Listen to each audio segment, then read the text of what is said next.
আমাদের রক্ত পৃথিবীর শেষ পর্যন্ত আমরা রক্ত দিয়ে দেবো, ঠিক আছে কিনা বলেন তো?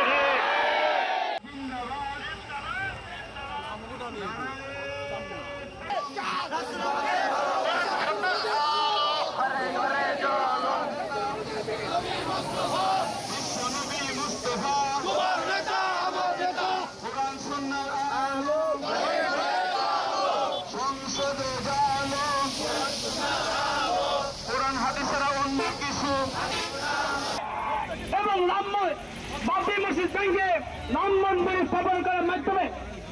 স্থাপন করার মাধ্যমে সাল্লামকে নিয়ে কটূক্তি করা হয়।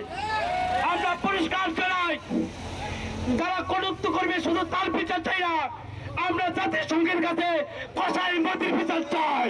তারা আল্লাহ রাসূলের দুশমন, রহমতের নবীর বিরুদ্ধে যারা কথা বলবে তারা শুধু মুসলমানের দুশমন নয়, তারা সভ্যতার দুশমন, মানবতার দুশমন। তাদের কোনো দলীয় পরিচয় নেই, কোনো রাজনৈতিক পরিচয় নেই। আমরা মুসলমান, আমরা আমাদের নেতার জন্য, আমাদের নবীর জন্য আমরা হাসি মুখে জীবন দিতে প্রস্তুত আছি।